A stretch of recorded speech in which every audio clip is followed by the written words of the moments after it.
Earlier today, the Minister of Information and National Orientation, Mr. Mohammed Idris, says Nigeria is not on the brink of collapse, but on a clear path to economic growth and security stability. The minister will said this while highlighting improvements in security operations, economic performance, and foreign investment as signs of national resilience at the second edition of the Voice of Nigeria Forum 2026 in Abuja. Take a listen to the minister. Nigeria is not on the brink of any collapse. We have heard these stories over and over and over again. Those who are peddling these stories are also preparing how to live in Nigeria. You cannot have a country that is about to collapse and you are there planning on how to live within it. The private sector, civil society, and other international partners. Indeed, confronting our challenges and identifying pathways forward is a collective responsibility. We have a duty, all of us, to sustain democracy across the African continent. President Bola Ahmed Tinubu is focused on firmly situating Nigeria as Africa's foremost nation. And that is why we must reject the utterly false narrative that the country is on the brink of collapse. That's the Minister of Information, Mohammed Idris, there, giving some affirmation about the position of the federal government on the state of the nation. However, the nation's security situation has come under a global scrutiny. And after the United States expanded its travel advisory and authorized the departure of non-essential embassy staff from Abuja, citing worsening threats across multiple regions. This comes as Nigerian authorities is insisting that the country is not on the brink of collapse, even amidst persistent attacks by insurgents, bandits, and criminal gangs. In Borno State, for example, troops under Operation Hiding Kai have repaired a midnight assault on a military formation in Beniski, though the defense headquarters confirmed that some soldiers were killed in the line of duty, with over half of Nigeria's state now flagged under high-risk travel warnings. Questions are mounting about the true scale of insecurity and its implications for national stability, investor confidence, and international partnerships. Let's get some insight into what this means. If the federal government is saying Nigeria is safe, America doesn't think it is, what exactly is the true picture of things? Mr. Kabiru Adamu, Dr. Kabiru Adamu, that is, he's a security consultant. He's live for us on the program tonight. Thanks so much, Dr. Adamu, and thank you so much indeed for joining us tonight. My pleasure, Sean. Good evening. Thank you so much. The federal government says Nigeria is not on the brink of collapse. Based on your own assessment, America is acting as though Nigeria is under some kind of insecurity and red alert. What do we believe? So I'm sure I think it's important to distinguish between two developments that are critical. The one that the minister responded to, that you heard, which was in response to a statement by a coalition of civil society organizations that, in a bizarre way, said Nigeria is on the brink of collapse. And so the minister was responding to that statement. But then, again, earlier today, the United States released an alert, an advisory, where it authorized departure for non-essential staff, and then, of course, the families of staff, which is a routine thing that the embassy does from time to time, and we want to believe that it does that on the basis of intelligence. The reality is that, yes, we do have security challenges, and as you know, my organization keep tabs of such developments. We publish reports. In fact, we just published our March report that showed in very clear terms, the number of people that died in the month of March was 770. It also showed the trend of changing security challenges. So clearly, there are security challenges in Nigeria.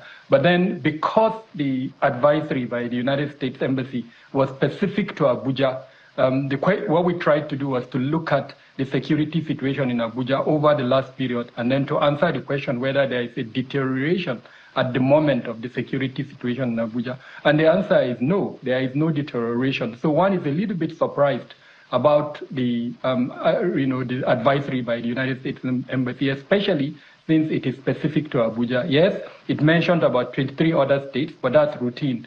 From time to time, the U.S. State Department, through its embassy in Abuja here, releases that kind of advisory for U.S. citizens that affect states in Nigeria on the basis of their perception of risk to Americans in those locations. Now, this release has three implications for Nigeria that I think is very important for the Nigerian government to take into consideration. Number one, our international reputation. Number two, our diplomatic relationship with other countries. And then number three, domestic politics. Already you would hear the opposition party, others would raise that question. So these are issues that I think going forward, we need to really discuss. And I noticed that the Ministry of Information and National Orientation released a statement on this American advisory today, where it highlighted these 3 points that I've noticed. I think beyond that, there is a lot that the government can do, and hopefully time would allow us to discuss that.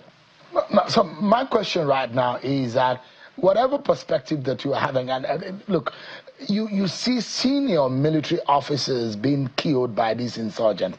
There are some wins that we have seen, but we saw what happened in Nigeria, how they sacked a community. We saw what happened in Borno.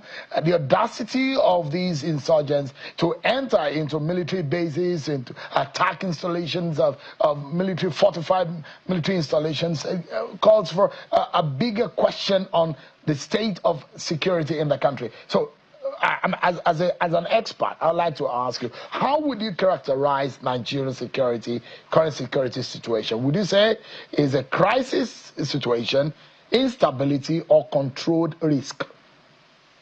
I would just say Nigeria is challenged. There is a security challenge in Nigeria, and the challenge is multifaceted.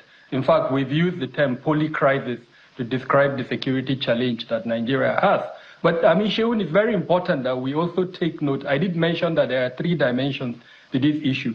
When we attempted to do a bit of sentiment analysis today on social media, in fact, a significant number of Nigerians are asking the relevant question. There is a U.S. troop deployment in Nigeria. Nigeria has a working group, joint working group with the United States.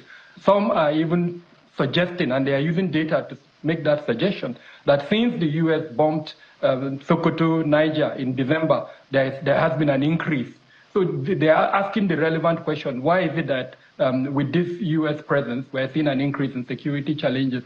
So it's not as simple as that. Nigeria is security challenged, and I personally, as you know, I've discussed on your program in other platforms, the need for enhanced security sector reform and security sector governance in Nigeria. There is no gainsaying that fact. But then, coming from an ally that already has presence in Nigeria, I think begs significant questions. What is the intention of that ally? And but Dr. Adamu, the reason, America has got a lot of intelligence. They've got eyes on the ground across the skies that is sometimes to precision, and we've seen this happen. Their own intelligence report that has led them to take that risk assessment and advisory for their own staff, it goes a long way. And something that we probably don't know that we need to be reasoning about and probing. But an attack on a brigade level formation in Borno, Dr. Adamu, how significant is that in military terms? Does this suggest intelligence gaps, operational lapses, or simply evolving insurgents tactics that is gradually becoming too technical for us to handle? Shehu, let me start with your first point around America's access to intelligence. I've said this before, that access is not better than what, if Nigeria's capability were harnessed, the U.S. would use most likely technical intelligence, SIGINT, and other aspects, but we have human intelligence if we had harnessed it. So our capabilities are much more greater locally in Nigeria than that of the U.S. if only we would harness it. Now, the second point is this, and this may shock a lot of us. We do have a liaison intelligence agreement with the United States, which compels them, if they have intelligence at their disposal, to share with us on the ground that we are going to protect the integrity of that information and intelligence that they share with us. So that's a conversation for discussion on another day. Now, with regards to the expectation of security protection around a brigade, which roughly, by my estimation, will come to maybe 2,500 personnel. Now, it is mind-boggling.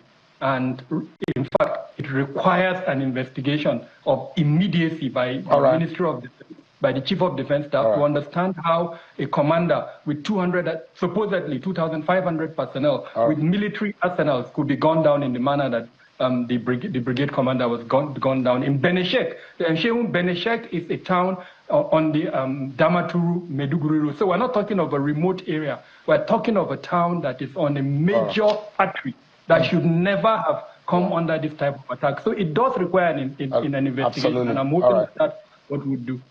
Dr. Adamu, thanks so much indeed for your time. I appreciate your time tonight. Well, that's how far we can go. We hope things get better in the coming days. Thanks so much, everyone. I'm Sean Wakimale. God bless Nigeria.